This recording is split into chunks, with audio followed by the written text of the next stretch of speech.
Investments एक लौती जगह है जहां ज्यादा काम करोगे तो खराब रिटर्न्स पाओगे। 20 साल वाले आजकल बहुत डिस्ट्रैक्टेड है।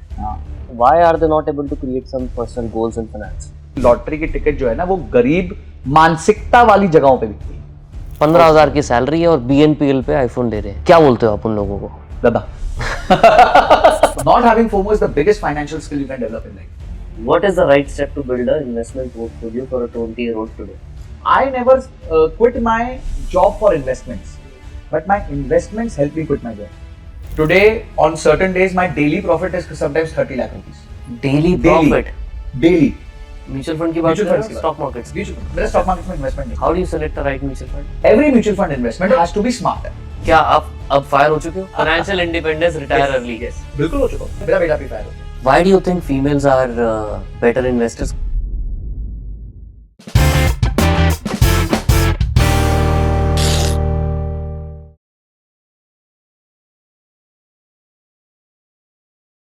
संजय जी, क्या बात है। Thank you so much for coming. Thanks Nitin. Thanks for calling. इतनी दूर से आए हो आप, पहले तो उसके लिए थैंक यू। एंड इंस्टाग्राम पे, यूट्यूब पे तो अलग बवाल मचा रखा है आपने।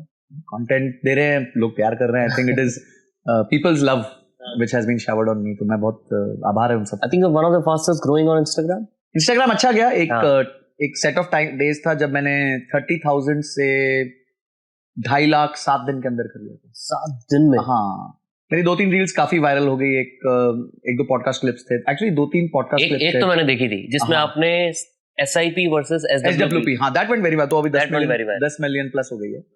And then there was one reel between me and me, so I was self communicating in 2 different set of clothes, and it was on gold investment, तो वो बहुत चली। आई थिंक वो 6 मिलियन प्लस गई।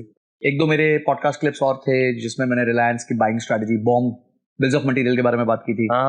BOM की बात की थी। हाँ, तो वो भी मेरे हिसाब से वो किसी और पे थे आप? किसी और? हाँ, किसी और के पॉडकास्ट पे था। मैंने क्लिप ऐसे डाली थी, तो एंड इट वर्कड रियली। हमारी वाली भी कितनी मिलियन करवाओगे? करवाती तो ऑडियंस है। बोला करता है तो कन्हैया मेरा नाम हो रहा है। बहुत मजा आने वाला है, मुझे ऐसा फील आ रहा है आज। So thank you for coming. जो लोग सुन रहे हैं इसको, उनको बता रहा था, आप है संजय कथुरिया। एंड इस टाइम पे तो आपको मैं कंटेंट क्रिएटर ही बोल सकता हूँ। You create content around finance, you create content around business, and finance के अंदर obviously mutual funds आ गए, बहुत सारी चीजें आ गई। बहुत पर्सनल एंड बिजनेस finance। बहुत पर्सनल बिजनेस फाइनेंस हो गया, सारा कुछ कवर करते हैं। और उसके अलावा आपके मल्टीपल कोर्सेज भी हैं that people obviously subscribe to and buy and understand and learn from you. This is essentially what you're doing. Apart from that, one thing more I would like to add is that I'm also a business coach to a lot of small and medium enterprises. तो ये actually मेरा real core प्यार जो करता हूँ जिस चीज से, अगर हो जाए तो बहुत फर्क पड़ता है। डिस्ट्रैक्शन की बात कर रहे थे। 20 साल वाले आजकल बहुत डिस्ट्रैक्टेड है। हाँ, दुनिया मतलब कुछ कर ही नहीं पा रहे। कभी कुछ करते हैं तो बहुत जल्दी गिव अप कर देते हैं। राइट। क्या प्रॉब्लम है 20 साल वालों की? स्पेशली अगर मैं बात करूँ फाइनेंस पर्सपेक्टिव से, मतलब why are they not able to create some personal goals in finance? ठीक है, क्या है कि बहुत बहुत बहुत डीप क्वेश्चन है नितिन। इसको उतना ही डेप्थ से आंसर करने की कोशिश करूंगा। हर चीज ना साइकोलॉजी पे होती है और बिहेवियर्स पे होती है। अब आप देखिए आजकल के यूथ को क्या अवेलेबल है। The entire youth has become non committal. ठीक है, non committal on education, non committal on relationships, non committal on everything. सबके पास बम्बल टिंडर है। बम्बल टिंडर है, आप सुबह डेट करके आए किसी को, फिर वापस बम्बल पे बैठ गए, चलो अब अगली डेट किसके साथ करेंगे। तो जब आप नॉन कमिट, और ये ना बहुत छोटी बात है, आपको लगेगा यार मैं तो सिर्फ रिलेशनशिप में ऐसा हूं ना, but it is ruining relationship. Yes, it is ruining not only relationships, it is ruining this dopamine effect है ना। आप डोपामिन जितना आप करोगे वो तो फिर आपका बॉडी फिर उसको इम्यून हो जाती है, फिर आप करते रहोगे। इट्स लाइक पॉर्न, या फिर इट्स लाइक मोर। या यू नीड मोर। एक बार आया तो फिर आपको और चाहिए। अब ये जब आपका व्यवहार बन चुका है, ये जब आपके अंदर एंग्रेन हो चुका है, how do you think people will be committed to one single goal for 1000 days? 1000 days से पहले कोई ट्रांसफॉर्मेशन नहीं आता।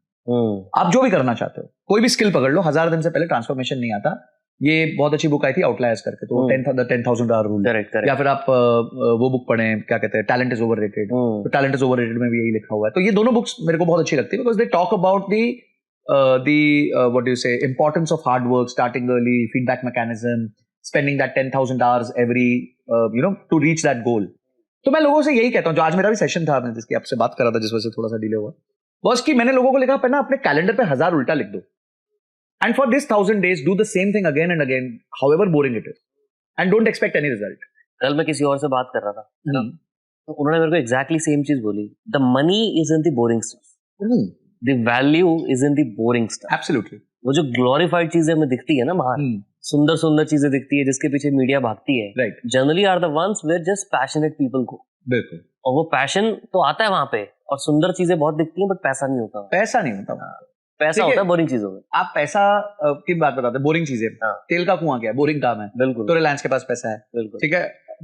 अडानी पोर्ट चलाता है, बोरिंग काम है, कोई नया काम नहीं, रोज सुबह उठते हैं, सेम काम है, शिप आएगी, अनलोड होगी, लोड होगी, चली जाएगी, पर पैसा बनता है। इलेक्ट्रिसिटी है, पर प्रोडक्शन ऑफ इलेक्ट्रिसिटी, बोरिंग काम है, वही सोलर है, वही एक प्लांट पे बैठना है, कभी कुछ हल्ला हो गया तो उसको मैनेज करना है, बोरिंग काम है, पर पैसा बहुत बनता है। तो कभी भी एंटरटेनिंग कामों में पैसा नहीं बनता है। सेम चीज है B2B वर्सेस B2C में। यस, B2B सबसे घटिया, सबसे बोरिंग काम होता है, पर क्या पैसा बनता है, और पैसा ही पैसा। ये सारे फील्ड जो मैंने बताया B2B थे ना, exactly। जो आपको सारे अभी मैंने बताया वो सारे B2B है। आप पावर आप और मैं तो नहीं खरीद रहे, मतलब and of the day government खरीदती है, फिर हम लोग सर पे बिल्कुल बिल्कुल। और B2C देख लो, जितने फैंसी है, सारे कैश बर्निंग बिजनेसेस। बिल्कुल, पैसा कुछ नहीं है एंड में। मैं एक बार एक अग्रवाल साहब से मिला, बोलते कि मैंने बोला आप क्या बिजनेस करते हो, बहुत पैसा, मतलब GK1 में 1000 स्क्वायर यार्ड की कोठी है। बोलते हैं हम जो हैना होती है ना, मेहंदी, उसका डाई सप्लाई करते हैं। मैंने अच्छा, उसका भी कोई सप्लायर होता है? तो मतलब you wouldn't know those businesses. अगर हैना बोलते खुद के मेहंदी करते हैं तो समझ में आता है कि अलग। हाँ, फिर भी समझ आता है कि चलो यार शायद कोई हैना, मतलब हैना का जो डाई होता है वो मैं सप्लाई कर रहा हूँ, and I am making multi crore. एक और चीज बोल देता हूँ, ये थोड़ा रेसिस्ट और थोड़ा कास्टिस्ट लगेगा, बट ओनली अ बनिया usually can spot this. Yes, कि भाई उसकी जो मेहंदी के पीछे का जो पैकेट का जो बटन है वो हम बनाते हैं, उसके बिना पैकेट बंद नहीं होगा। और वो कोई नहीं बनाएगा, क्योंकि सबसे बोरिंग काम है वो। सही, पैसा वही है। उसमें नाम नहीं होता, उसमें आप सामने नहीं आते, उसमें आप YouTube पे नहीं होते, Instagram पे नहीं होते, तो it becomes very boring. So I think coming back to your question is कि कमिटमेंट लेवल्स जो हैं लोगों के, वो अपने रिलेशनशिप्स में, अपने जॉब्स में, हर जगह कम हो गए हैं। And that is where I feel कि people are not able to make financial goals also, because वो अपनी क्या कहते हैं, आज की कश्मकश में चल रहे हैं। और दूसरा ये है कि everybody wants to become rich overnight। सबको ये लगता है कि यार आज के आज अपन कुछ ना कुछ करें और अपने को मतलब बस कोई जादुई छड़ी लग जाए और मतलब एकदम हमारा पैसा डबल हो जाए, 4 गुना हो जाए, 5 गुना, which is not possible. So whereas I see a lot of 20 years old being very mature also, but I think bulk of them now have become very non-committal. जो non-committal होने के कारण मेरे को लगता है कि वो बहुत स्ट्रगल करेंगे। और देखिए, इन्फ्लेशन बहुत तेजी से भाग रहा है, जॉब्स है नहीं। मैं आज देख रहा था कि IIMs की फीस 35 लाख रुपए हो गई है, which is one of the most premier most institute in our country. now देखिए, अगर आप एक IIM से पास आउट करके नॉर्मल जॉब लगते हैं तो मोटा मोटी आपकी in hand salary 1.25 lakh 1 lakh 1.25 lakh की होगी। इन हैंड बात कर रहा हूँ, फैंसी पैकेज कितना भी दिखा दो, 20 लाख 25 लाख 30 लाख, वो मिलता नहीं है। मेजॉरिटी को तो 1-1.5 लाख भी नहीं मिलता। हाँ, RSUs होते हैं, ये होता है, वो होता है, इंसेंटिव्स होते हैं, बोनस होते हैं, बिजली का बिल होता है, आपको पता ही है SC2C में क्या क्या होता है, इक्विटी होता है, 4 साल की वेस्टिंग होगी। बिल्कुल। तो ये सबको पैकेज करके वो एक ग्लोरिफिकेशन दिखा दे 30 लाख रुपए। बिल्कुल। अंत में पता चलता है घर में वो 1.25 लाख रुपए। तो अगर 35 लाख रुपए कोई लोन पे ले ले तो उसको 7 साल तक करीबन 50 से 60 हजार रुपए की उसकी EMI है। तो एक व्यक्ति अब 7 साल के लिए 60,000 की EMI देगा, उसकी स्टार्टिंग सैलरी 1 लाख रुपए उसके पास बचेगा। तो आज महंगाई बहुत बढ़ गई है, education has become very expensive, and apart from that jobs are not there, and if they are not sufficient to overcome your क्या कहते हैं EMIs। तो ये मुझे लगता है कि एक बहुत बड़ा ट्रैप सेट हो चुका है यूथ के लिए कि early part of their lives for the next 15-20 years their survival will be कि सिर्फ their fight will be just कि सर्वाइव कर जाऊं, पुराने कुछ लोन्स लिए हैं वो उठा दूं, अपना एजुकेशन कंप्लीट कर लूं। हो सकता है 35-40 तक तो वो यहीं पर पहुंचेंगे, फिर वो सोचेंगे यार ओह माय गॉड अब कुछ करता हूं। तो अगर किसी को ये ट्रैप में नहीं फंसना है तो they have to be committal, they have to have a vision, they have to write their goals, and they have to spend those 10,000 hours. बिना 10,000 घंटे के कुछ नहीं होने वाला, ये मैं लिख के दे सकता हूं। बस ये मेन रीजन है जो 20 years को आज सक्सेसफुल नहीं होने देगा। तो how do a 20-year-old become successful और बिकम रिच अर्ली? क्या करे? ठीक है, सबसे पहली चीज है कि वो अपना पाथ ढूंढे कि मेरे को करना क्या है। And today you have a lot of opportunities of non conventional things which you can do. मैं सिंपल एग्जांपल देता हूं, आप एडिटर बन जाते हो। तो एडिटर बन के मैं देख रहा हूं आज मेरा एडिटर जो है वो 12वीं में पढ़ रहा है, एंड 12वीं में पढ़ते पढ़ते he is making round about 19,000 rupees a month with me, 18,000-19,000 rupees a month, and he has a name कि भाई जैसे वो पास होता है उसकी वो एजेंसी चालू करना है। तो by the time he would be like 20 years old, he would have his own agency. So one side I'm seeing such guys also. एक लड़का है जो मेरा SMM हैंडल करता है, 21 साल का है, कंप्लीट उसको समझ आता है थंबनेल कैसे लिखना है, ये कैसे लिखना है। 3-4 महीने वो मेरे साथ रहेगा, उसके बाद उसका इतना वैल्यू बढ़ जाएगा कि वो मार्केट से 60-70 हजार 80 हजार चार्ज करेगा, जहां उसके ऊपर एक भी रुपए का लोन नहीं है, and he can create an agency. See lot of things have changed. पहले एडिटिंग की इतनी रिक्वायरमेंट होती नहीं थी, पर अब कंटेंट क्रिएटर्स बढ़ रहे हैं, तो एडिटर्स की रिक्वायरमेंट बहुत बढ़ रही है। आज आपको भी ये स्ट्रगल रहता ही होगा, मेरे को पता, हम सबको पता है हमारे लिए एक अच्छा एडिटर हो रहा है कितना बड़ा स्ट्रगल है। बिल्कुल बिल्कुल, ठीक है, मतलब वो भगवान ने कोई भेजा हो तो ऐसा लगता है कि यार ठीक है एक मिल गया एडिटर हमारे को। So I think that there are a lot of places where you can develop skills. Third is everybody in this country should learn how to sell. Needless to say आप सेल करोगे नहीं, देखिए आप भी entrepreneur हैं, आपको भी client को बेचना पड़ता है, अगर आप किसी इंस्टीट्यूशन के पास जाएंगे उसको बेचना पड़ता है, कभी आप किसी से फंड रेज करने जाएंगे तो उसको भी आपको अपनी company, everything is sales, everything is sales. आपको पॉडकास्ट पे बुलाना इज आल्सो सेल्स। हाँ, मतलब एवरीथिंग इज सेल्स। आपने इनवाइट किया, बोला, मैं आया, बोला, everything. I am also selling myself, you are also selling, everybody is selling themselves. तो इस चीज से ना दुखी नहीं होना कि मैं सेल्स कर रहा हूँ या मुझे सेल्स कर रहे हैं। वो मेरे को बड़ा अच्छा एक गाना याद आता था, बट थोड़ा गाने लायक नहीं, वो एक XLRI का गाना था, इसमें एक लाइन थी, गांव में साबुन बेच रहा है, झूठ है उसका हंसना। ये गाना तो ये था ना, एक्सेल की कुड़िया बड़ी बड़ी। नहीं, एक्सेल की कुड़िया नहीं था, ये वो दूसरे वाला था। मैंने तो ये सुना था। हाँ नहीं, ये दूसरा था। उसकी लाइन अच्छा नहीं लगेगा बोलते हुए, बट या वो काफी उसका ना स्टार्टिंग लाइन थी, काल से पहले यही था, काल के बाद वही। आ गया मुझे याद, अब याद आ गया। भाई एक्चुअली XLRI में पढ़ा है। हाँ, that's how I know this. Okay okay, वहां का बड़ा फेमस बोधी ट्री ब्रांड था, तो उसमें एक बड़ी अच्छी लाइन थी, गांव में साबुन बेच रहा है, झूठ है उसका हंसना। I remember now. I think गांव में साबुन बेचना सबको पड़ेगा, मतलब इन द सेंस कि आपको सेलिंग इंडिया में आनी चाहिए। इंडिया की सेलिंग बड़ी यूनिक है, और आपको अपने आप को भी बेचना है, ऑर्गेनाइजेशन को भी बेचना है। आप अगर जॉब करते तो भी अपने आप को बेचना है, अगर आपने कोई काम अच्छा किया है तो आपको उसका बेसिक क्रेडिट तो लेना आना चाहिए। तो people are afraid of selling themselves, but that is one skill which everybody needs to learn. और सेल्स जब आप करोगे तो 100 लोग में से 3-4 लोग ही आपके होंगे, 96 लोग आपको गाली देंगे। बिल्कुल। तो कोई सेल्स के लिए मेरे पास आता है ना, मैं बोला पहली 100 कॉल्स में अगर नो मिले तो सोचना एक कॉल हुई है, अब एक कॉल हुई है, तो पहले 100 तो नो मिलने ही वाले हैं आपको। हमारे यहाँ ना लोग बड़े नाजुक है, ना नहीं सुन पाते, सेंसिटिव है। हाँ, बड़े बड़े छुई मुई है जैसे। और खासकर ये जो जेनजी आ गई है, ये बड़ी छुई मुई है यार, यू नो, राइट्स है, ये है, ऐसा नहीं है, बस तुम्हारे को कड़क होना पड़ेगा। You will have to have that, कड़क चाय की तरह कड़क होना पड़ेगा। बिल्कुल, you have to be a कड़क चाय। मतलब आप आज के वर्ल्ड में नहीं, you can't be a hazelnut coffee, you have to be a kadak chai. And that is why I say the next set of people who will do really well are the people who will come from the villages, क्योंकि उनमें भूख है, उनमें शर्म नहीं है, उनको फर्क नहीं पड़ता, काम करेंगे, उनको कोई ढेले भर का फर्क नहीं पड़ता। उन्होंने गरीबी देखी है, और उनको वो गरीबी देखी है, इसलिए अब वो ज्यादा में। देखिए आप और मैं भी शायद, I don't know about you, but मैं तो एक मिडिल क्लास बैकग्राउंड, मैं करनाल से हूँ। मैं मतलब मेरे फादर ONGC में काम करते थे, तो गवर्नमेंट जॉब, तो गवर्नमेंट जॉब में क्या ही होता था, आपको क्या ही सेविंग होगी। तो हम लोगों ने वो टफनेस देखी, हमें टफ बनाया गया, तो शायद आज हम थोड़ा सा भगवान की कृपा से कुछ ठीक कर पाए जीवन में। बट अगर ये छुई मुई वाला एटीट्यूड रहा तो definitely people will not be able to do anything. And मुझे लगता है गांव के जो बच्चे हैं वो ज्यादा अच्छा निकाल लेंगे, बिकॉज वो बहुत कड़क हो जाते हैं, हाथ गंदे करने और उनको शर्म नहीं, और फर्क भी नहीं पड़ता कितने गंदे हो रहे हैं। बिल्कुल बिल्कुल। तो आई थिंक ये एक बहुत बड़ा ट्रांसफॉर्मेशन आने वाला है हमारी कंट्री में। आई थिंक मैं आपको अपना बताऊं ना, जब मैंने शुरू किया था, the only reason I believe, जो आपने लाइन बोली, I fully resonate with it, the only reason I believe I am where I am today is because of sales. मतलब मैंने इतने प्रोडक्ट बेचे हैं जो बने भी नहीं थे, पहले बेचता था, फिर अपने टेक टीम में जो को-फाउंडर है उसको बोलता था कि अब बिक गया, इसको बनाना है। मैं रियलिटी बता रहा हूँ। इवन टुडे इनफैक्ट कुछ दिन पहले मैंने पोस्ट डाली थी, so we created a post, I released it, वो प्रोडक्ट नहीं बना, 2 महीने बाद वो बना है। But the idea is, if people are understanding the value and they are eager to explore what you are offering and they are ready to order before it is ready, बस उसको कुछ ताकत है, उससे बढ़िया डिमांड कुछ है ही नहीं, इन्वेस्टर से ज्यादा अच्छा पैसा है। एग्जैक्टली।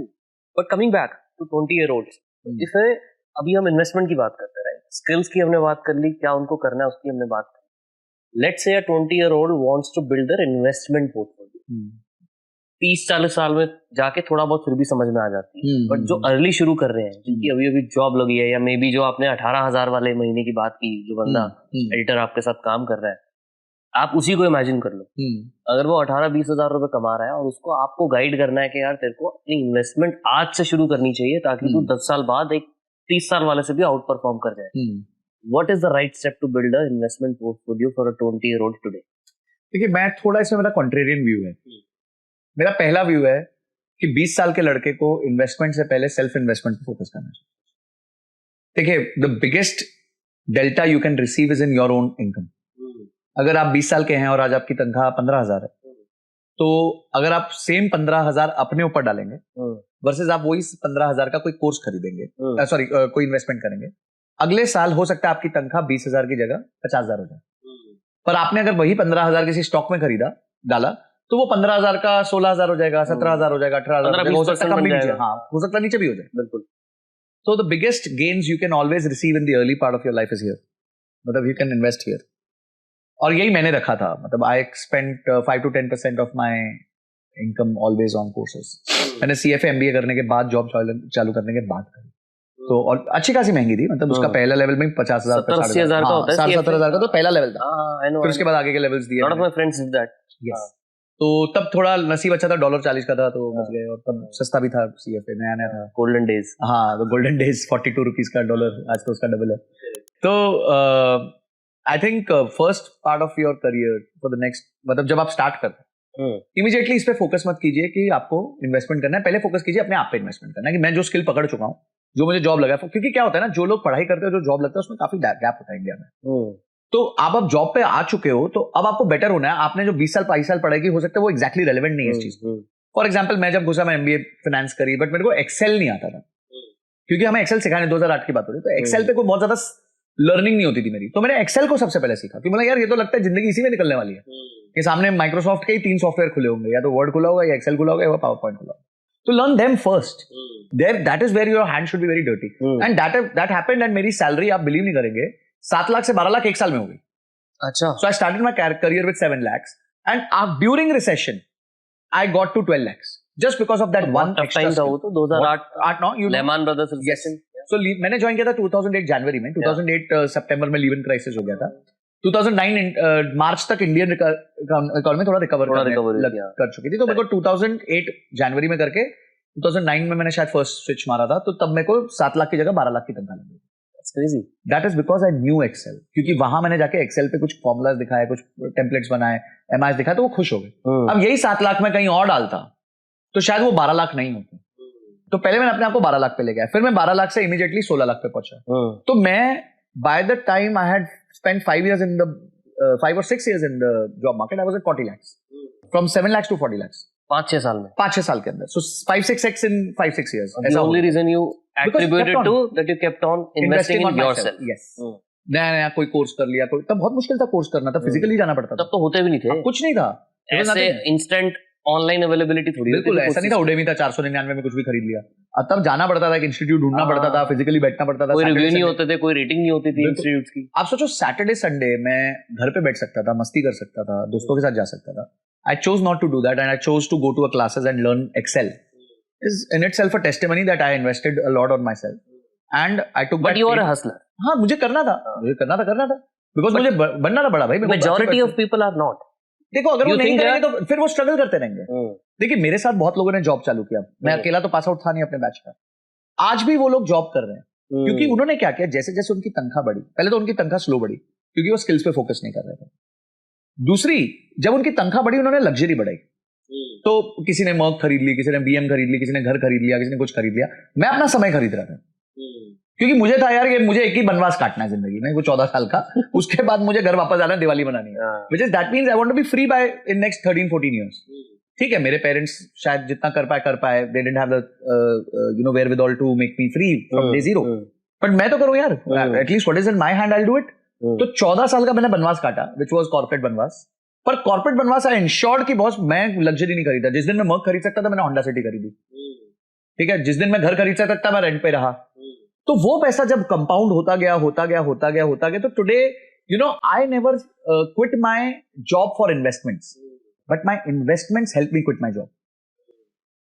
तो मैंने वेल्थ जो क्रिएट करी, इन्वेस्टमेंट्स जो करी, वो बहुत पैसिव बेसिस पे करी है, मैंने कोई दिमाग नहीं लगाया। क्या इन्वेस्टमेंट्स की थी आपने? SIP mutual funds. अच्छा, I been investing in mutual fund from 2008। Yes. अच्छा, 2000 रुपया से स्टार्ट हुआ था ये सर्कस हमारा। फिर क्या हुआ, एक बार 2008 के बाद 2013 में मेरे को एक घर खरीदना था, 12-13 में। हाँ, फर्स्ट टाइम मेरे फ्रेंड, मतलब मैं रियल एस्टेट में था तो मेरे फ्रेंड ने पुश किया कि ले लेते हैं, वो जैसे बना तो मैंने बेच दिया, पैसा बना लिया। तो 12-13 में मुझे ब्रेक करना पड़ा अपना एमएफ पोर्टफोलियो। तो मैंने देखा कि मैंने 2000 रुपए 60 मंथ्स के आसपास डाला था, तो 1,20,000 का इन्वेस्टमेंट था, पर उसका वैल्यू 2.5-3 लाख के रेंज में था। तो मैं लगा यार ये तो बड़ा मजेदार चीज है, ना दिमाग लगाया ना कोई टाइम लगाया, पैसा अपने आप कट रहा था, अपने को तो याद भी नहीं है कट रहा था, और आज 2.5 लाख रुपए मिल गए हमारे। चुका भी नहीं, 2000 ही तो था। 2000 तो कुछ होता ही नहीं, तब तक तनख्वाह ठीक ठाक हो गई थी। तो फिर मैंने 2014-15 से जम के एसआईपी की। So I started then with the SIP of 30,000 rupees. Then I kept on increasing. 14-15 में 30,000। हाँ, 13,000 के आसपास मैंने 30,000 के आसपास मैंने स्टार्ट कर दी थी। फिर उसको एस्केलेट करते गए नए फंड्स जोड़ते गए, सब कुछ किया। यू वोंट बिलीव, कोविड में जितना मैंने इन्वेस्टमेंट किया था, कोविड के क्रैश में जितना इन्वेस्टमेंट इतने सालों से करता रहा, वो बढ़ा हुआ वैल्यू 25% गिर गया।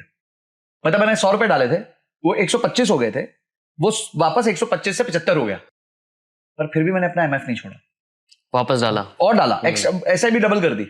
और आज जितना मैंने आज तक डाला है उसका 2.5 टाइम्स मेरा वैल्यू है fund. I got these 4 years because I spend दो 6 years प्रायर टू दैट। तो इन्वेस्टमेंट में मैंने एक ही चीज सीखी है, जितना आप मेहनत करोगे, देखो हमारे को ना जिंदगी में सिखाया गया, अगर आप ज्यादा पढ़ाई करोगे तो ज्यादा मार्क्स आएंगे, आप ज्यादा अच्छे से जॉब करोगे तो आपको ज्यादा अच्छा इंक्रीमेंट और प्रमोशन मिलेगा, आप ज्यादा देर जिम जाओगे तो आपको ज्यादा बॉडी अच्छी बनेगी। पर इन्वेस्टमेंट एक लौती जगह है जहां ज्यादा काम करोगे तो खराब रिटर्न्स पाओगे। You have to be away from that.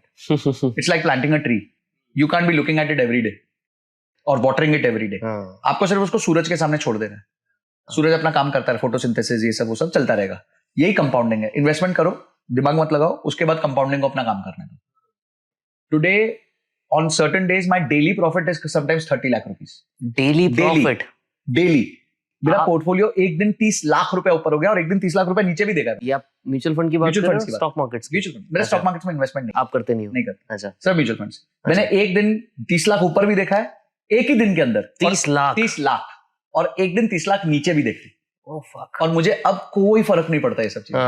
बस पता है वो तो हाँ पार्ट ऑफ लाइफ है, होना ही है। वैल्यू मेरे को लगता है तब है जब आप रियलाइज कर रहे हो उसको। यस, उससे पहले क्या फर्क पड़ता है? ऊपर जा रहा है नीचे जा रहा है। ये कंपाउंडिंग अपना काम कर रही है, कभी ऊपर जाएगी कभी नीचे जाएगी, साइनोसाइडल वेव है, ऊपर मतलब कंसिस्टेंटली ऊपर जाएगी ऐसे डायरेक्शन में। हमारा हार्ट भी फ्लैट लाइन पे नहीं चलता, नहीं चल सकता। हार्ट भी तभी चलता है जब ऊपर और नीचे जा रहा हो। बिल्कुल, तो इन्वेस्टमेंट भी ऐसे ही चलेगी, कंपाउंडिंग तभी होगी। तो एक 20 साल के लड़के को वापस क्वेश्चन पे आता हूं, शुरू में ज्यादा से ज्यादा अपने ऊपर इन्वेस्ट करते हैं। हाँ, हैबिट फॉर्मिंग के लिए आप अपने पोर्शन रेवेन्यू का या सैलरी का 5%, 10%, 15% के आसपास जरूर इन्वेस्ट करो। एसआईपी करोगे? एसआईपी कुछ नहीं करना, दिमाग नहीं लगाना। यहाँ जितना दिमाग लगाओगे उतना फंसोगे। अगर आप स्टॉक पिकिंग करोगे तो मरोगे। मेरे को बहुत लोग बोलते हैं सर जैसे काश मैंने IRCTC लिया होता तो 100 रुपए में 1000 तब लिया होता तो आज क्या होता। मैंने अगर तूने 100 में लिया था ना तो 120 में बेच देता। हाँ सही बात है, बिकॉज ना तेरे पास नॉलेज थी, तूने ऐसे फकड़ी में ले लिया, और ना पेशेंस थी। तेरे को लगा 100 का 120 हो गया, पता नहीं कल क्या होगा। ये ना हाइंडसाइट में सारे बहुत अमीर बन सकते हैं कि मैं काश मैं 100 में लेता आज 100। अगर आपने विप्रो में 1000 रुपए 10,000 रुपए डाले होते आज वो 700 करोड़ होते। अरे कितने लोग होल्ड करेंगे भाई? सही बात है। 10,000 का 20,000 होने पे तो 90% जनता बाहर हो जाएगी। वो फोरसाइट किसके पास है? किसके पास है? वो म्यूचुअल फंड मैनेजर के पास है, क्योंकि उसके पास 3 चीजें हैं, नॉलेज, इंफॉर्मेशन, टाइम, जो हमारे पास नहीं है। नॉलेज हो सकता है मेरे पास है, मैं CFO, मेरे को बुक्स पढ़नी आती है, मेरे को P&L पढ़नी आती है, फाइनेंस पढ़ना आता है, अपना रेशियोज पढ़ने आते हैं। मेरे पास ना इंफॉर्मेशन है ना टाइम है। इंफॉर्मेशन, मैं उस मार्केट में डायरेक्टली रोजमर्रा बैठा नहीं हूं। I am not sitting with I bankers, promoters, I am not sitting with them. और ना ही टाइम है यार, मैं तो आपके साथ यहाँ पॉडकास्ट कर रहा हूँ या फिर मेरे को अपना बिजनेस कंसल्टिंग करनी है। तो जब मेरे जैसा आदमी जिसको पूरी नॉलेज है वो अपना पैसा खुद मैनेज नहीं कर रहा, वो कह रहा है यार म्यूचुअल फंड को करने तो ले जाएंगे, ठीक है 0.5-0.6% रिटर्न्स भी तो कमा के दे रहे हैं बेचारे। और वहां जो बैठा हुआ मैनेजर है वो 15-20 साल से मार्केट में है, वो इन्वेस्ट कर रहा है, वो टाइमली चीजों को एक्शन ले सकता है, वो इमोशनलेस है, उसको पता है कब पोजीशन को काटना है, कब पोजीशन को रखना है, कितने समय तक रखना है। अच्छा, आप और मैं शेयर खरीदेंगे 10, 20, 50, 100 रिलायंस के, वो लाखों खरीदेंगे। वो लाखों खरीदेंगे तो वो सीधा मुकेश अंबानी से बात करेंगे कि सर आपका फ्यूचर का प्लान क्या है। ब्लॉक में खरीदेंगे वो। उनको नॉलेज ज्यादा मिलेगी ना, वो they can question the promoter. You and I can not question the promoter, so they will act on our behalf. इसमें कुछ गलतियां होंगी, कुछ स्कैम्स भी होंगे, सब कुछ होगा, बट हमें क्या फर्क पड़ता है? नहीं, considering the time effort you are putting. Correct. देखिए, एक होता है रिस्क एडजस्टेड रिटर्न, एक है टाइम एडजस्टेड रिटर्न। आपका समय क्या लग रहा है? आप, मेरा अगर रिटर्न मोटा मोटी 2.5 गुना हुआ पैसा पिछले 7-8 साल में, तो मेरा टाइम कितना गया उस चीज में? 0 इल्ले। मैंने तो सीधा एक SIP काटी, वो SIP चलती रही और आज उसकी एक वैल्यू है। तो टाइम एडजस्टेड बेसिस पे अगर आप देखो तो मेरे लिए सबसे अच्छा बेट यही है नहीं तो मैं बैठा रहता स्टॉक मार्केट में अपना टाइम का। अच्छा क्या होगा, आप नौकरी कर रहे हो, आपने कोई स्टॉक लिया, वो स्टॉक आज आपने लिया, कल वो 20% क्रैश कर गया, अब आपका उसका इफेक्ट क्या होगा, नौकरी पे इफेक्ट आएगा, आप जॉब ठीक से नहीं कर पाओगे, माइंड में यही चलता रहेगा। माइंड में यही चलता रहेगा, यार मैंने 2 लाख रुपए डाले थे यार, 40,000 रुपए तो अब पता नहीं कब रिकवर कर पाऊंगा। अच्छा 4 लोगों को फोन करोगे, तेरे को क्या लग रहा है आईटीसी का, तेरे को क्या लग रहा है, क्या होगा, होल्ड करना है, क्या करना है, क्या करूं, होल्ड करूं, सेल करूं, आप परेशानियां देख रहे हो। और इसीलिए ये सबको छोड़ के आप चुपचाप म्यूचुअल फंड हो गया, ईटीएफ हो गया, जहां भी आपको सही लगता है, जहां आपका एक ही काम है, बटन दबा के पैसा देना, बस वो काम करो। उसके अलावा आप अपने स्किल्स पे फोकस करो, अपने जॉब पे प्रमोशन पाओ, अपने बिजनेस को बेटर करो, फ्रीलांसर हो तो ज्यादा क्लाइंट लेके आओ, आपका वो काम है बॉस, वो करो। ये इन्वेस्टमेंट आपका काम नहीं है, इससे दूर रहो। इसमें सिर्फ थोड़ा पानी डाल दो, हर जितना डालना चाहिए, और पेड़ को उगते हुए देखो, टाइम लगता है, 10-20 साल लगेंगे पर उग जाए, फल बाद में लेना, आराम से खाना, जिंदगी भर खाओगे आप नहीं, आपकी जनरेशन खाएंगी। बट म्यूचुअल फंड में भी बहुत सारे होते हैं, how do you select the right mutual fund? कोई ऐसा है नॉलेज? बिल्कुल, बहुत अच्छा क्वेश्चन, और उतना ही कोशिश करूंगा अच्छा आंसर दूं। देखिए जो भी इन्वेस्टमेंट्स आप करते हैं, मेरे को लोग बोलते हैं सर मैं यंग हूं, मैं कौन से म्यूचुअल फंड में डालूं, मतलब इसका कोई कोरिलेशन ही नहीं है तुम यंग हो। एवरी म्यूचुअल फंड इन्वेस्टमेंट और any kind of investment is goal oriented, and goal has to be smart, it has to be specific, it has to be measurable, it has to be achievable, it has to be relevant, and it has to be time oriented. ज्यादा important चीजें ये है कि specific goal होना चाहिए, measurable होना चाहिए, और टाइम ओरिएंटेड होना चाहिए, और अचीवेबल होना चाहिए। मतलब ये मेन चीज है। स्पेसिफिक मतलब हो गया मैं रिटायर होना चाहता हूं तो मैं इसके लिए कॉर्पस चाहता हूं, हो गया स्पेसिफिक। मेजरेबल मतलब हो गया मेरे को रिटायर होने पे 10 करोड़ का कॉर्पस चाहिए। अचीवेबल होना चाहिए, तुम्हारी सैलरी अगर 20,000 है तो 10 करोड़ एम करना अचीवेबल थोड़ा कम लगता है, मुश्किल लगता है। अगर आपकी 1 लाख की सैलरी है तो 10 करोड़ सुन के ऐसा खराब नहीं लगता। टी टाइम कितना, 20 साल में, 25 साल में, 30 साल में, कितने साल में चाहिए। तो आप मेरे पास आते हो, आप बोलते हो संजय जी मेरे को ना आज मेरी सैलरी 2 लाख रुपए या लाख रुपए महीना है, और लाख रुपए महीने से मैं जो है 10 करोड़ का एक कॉर्पस चाहता हूं 25 साल में। ठीक है, मैं 25 साल नहीं छूऊंगा इसको, मेरे को जरूरत नहीं है, एक ऐसा अमाउंट मेरे को बता दीजिए जो मैं डालूं, और मैं हर साल 5-5% बढ़ा भी दूंगा, और मैं ऐसे आप मेरे को क्राइटेरिया देता हूं। अब आपका रिस्क टेकिंग एबिलिटी हाईएस्ट है, क्योंकि आप 25 साल के लिए बैठे हो। अगर आप 5 साल के लिए बैठोगे तो मैं आपको म्यूचुअल फंड सजेस्ट ही नहीं कर सकता, क्योंकि मेरे को नहीं पता मार्केट कहां जाएगी 5 साल में। पर 25 साल में मेरे को पता है कि मार्केट एक अपवर्ड ट्रेंड में जाने ही वाली है। बीच बीच में टाइम्स आएंगे खराब अच्छे आते रहेंगे, पर एक 25 साल का होराइजन बहुत बड़ा होराइजन। तो आप अगर 20 साल के हैं और आपका होराइजन 5 साल का है तो आपका रिस्क टेकिंग एबिलिटी कम है। अगर आप 40 साल के हैं और आपका होराइजन 20 साल का है तो आपका रिस्क टेकिंग एबिलिटी ज्यादा है। जब आपकी रिस्क टेकिंग एबिलिटी ज्यादा है तो ऑब्वियसली मैं आपका ज्यादा पैसा स्मॉल एंड मिड कैप में लगवाऊंगा।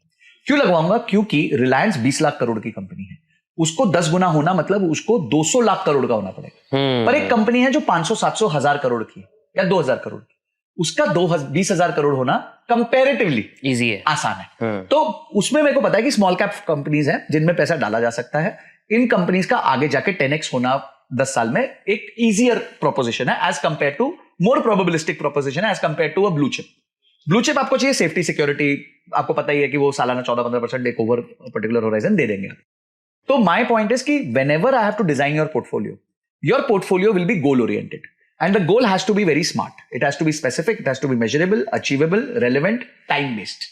जैसे आप एक स्मार्ट गोल मेरे को प्रेजेंट करते हो तो मैं उसका पूरा कच्चा चिट्ठा निकाल सकता हूं कि आपका इतना पैसा लगेगा, सालाना इतना एस्केलेशन लगेगा, मोटा मोटी ये रिटर्न्स आएंगे, तो इस तरीके से आप इन्वेस्ट कीजिए। ये 4 फंड्स होंगे जिसमें आप इन्वेस्ट करो और मस्त रहो, स्वस्थ रहो, अपने काम पे लगो, अपनी SIPs बांध दो, 7 तारीख, 14 तारीख, 21 तारीख, 28 तारीख जो करनी है कर लो, and then you focus on your work. Look at your portfolio after a quarter, every quarter. That's it.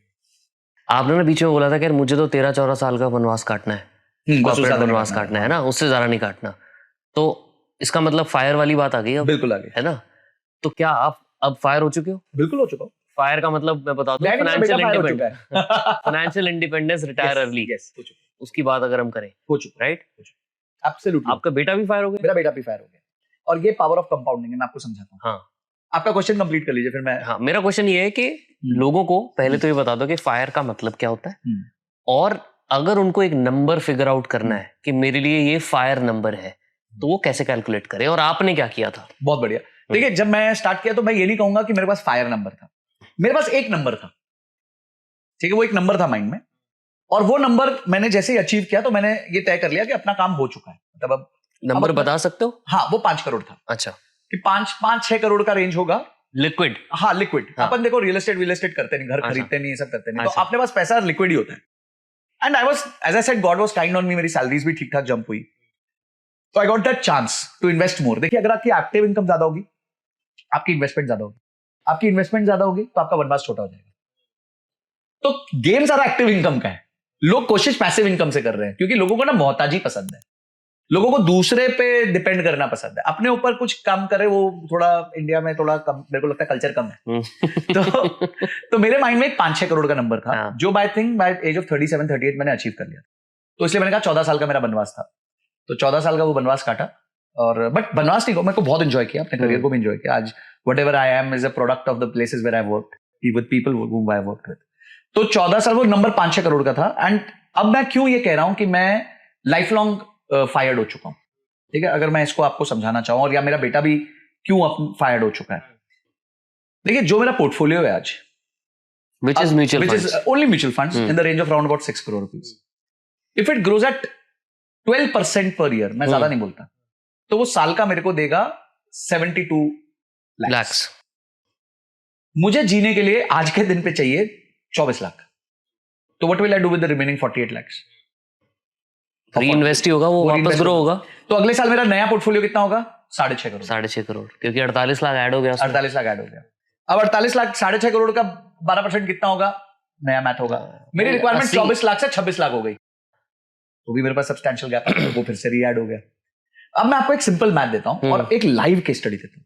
मेरा एक फंड था, मैंने चालू किया था सितंबर 2016. Small and mid cap fund था, डीएसपी का. This is not a recommendation, it is just an example, and real life example. So I used to do 30,000 rupees का एसआईपी इन दैट. टिल 2020 फरवरी उसके रिटर्न जीरो थे. मतलब जितने का मैंने एवरेजिंग किया था उतना ही प्राइस चल रहा था. तो वैसे तो 3.5 साल अगर किसी को जीरो रिटर्न्स दिख जाए ना, वो वैसे ही दुकान छोड़ के भाग जाएगा.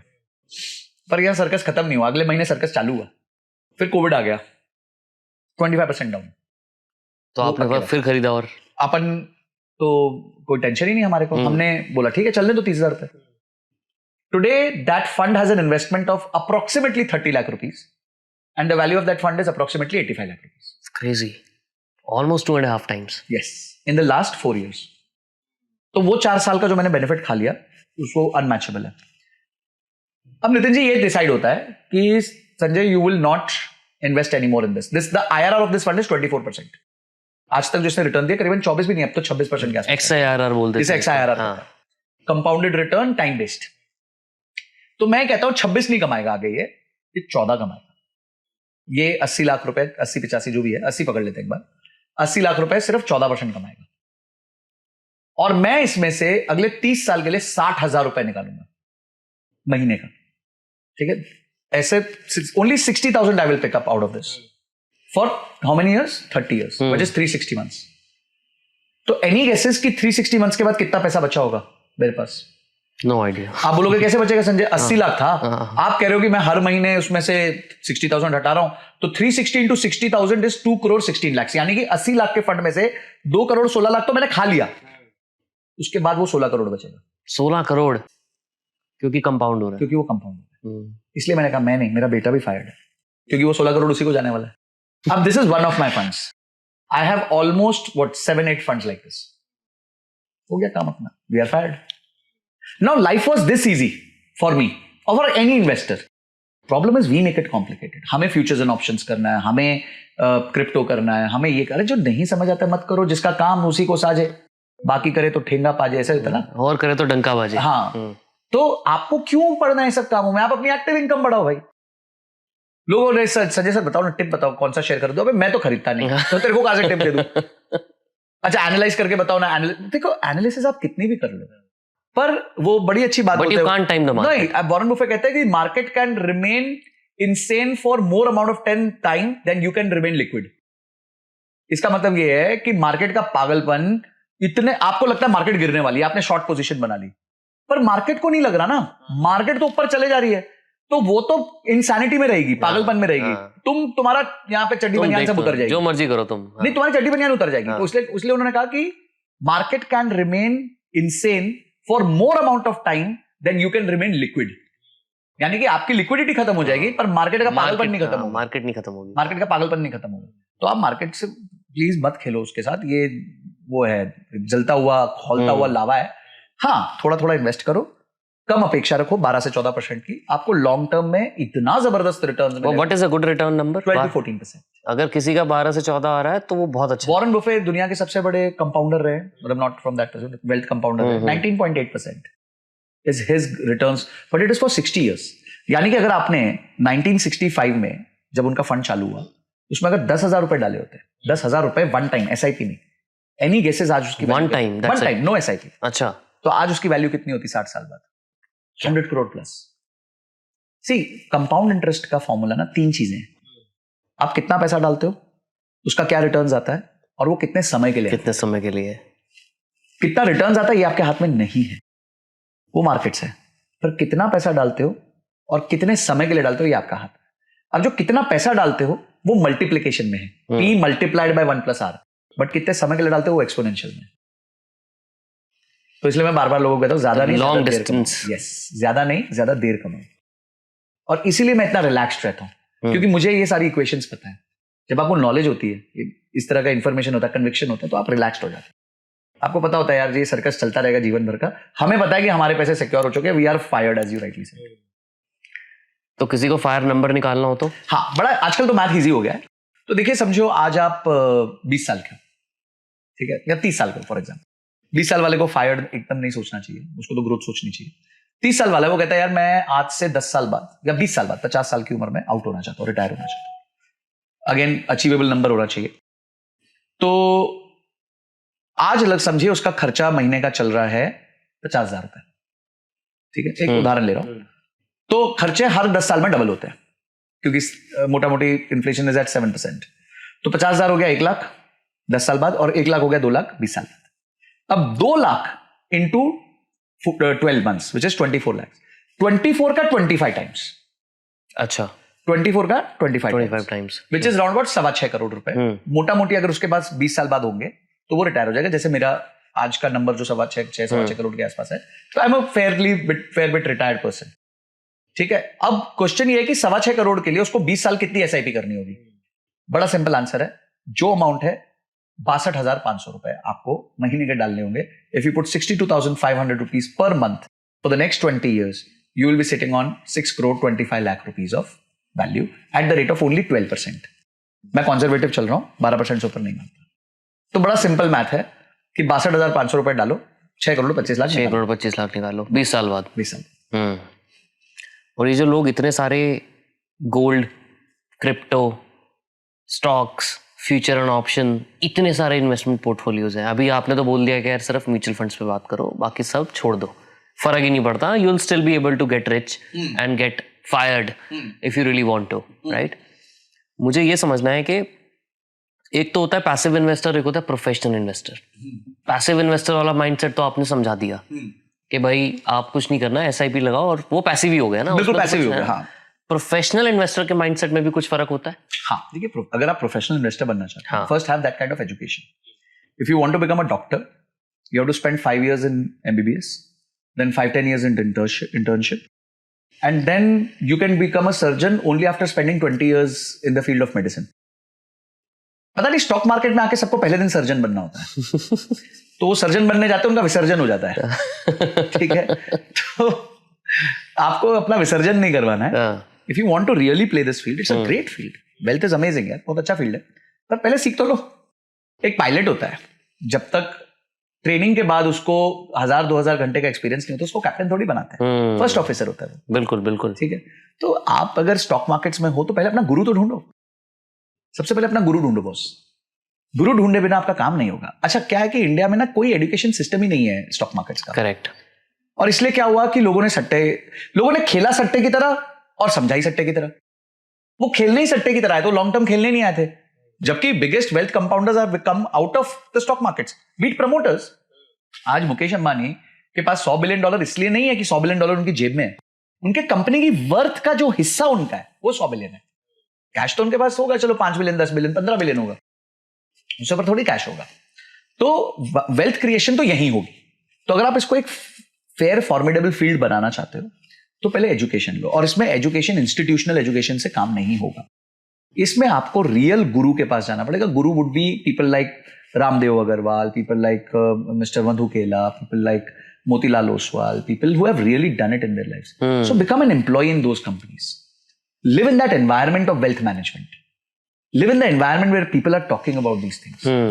And you will realize that the way you were talking about stocks versus the way they talk about stocks is very different. वो लोग बहुत अलग वैल्यू क्रिएशन, कंपनी का यूएसपी क्या है, वो इवैल्यूएट करते हैं चीजों को, वो पंटरबाजी नहीं करते हैं. अब रामदेव अग्रवाल जी का जो फॉर्मेट है जिसमें वो क्वालिटी ऑफ मैनेजमेंट की बात करते हैं, सब चीजों पे बात करते हैं, रिटर्न ऑन कैपिटल एम्प्लॉयड पे बात करते हैं, उसके बाद आपका क्या कहते हैं unique proposition about of the business की बात करते हैं. तो वो बातें कर रहे हैं बहुत ज्यादा फंडामेंटल ओरिएंटेड.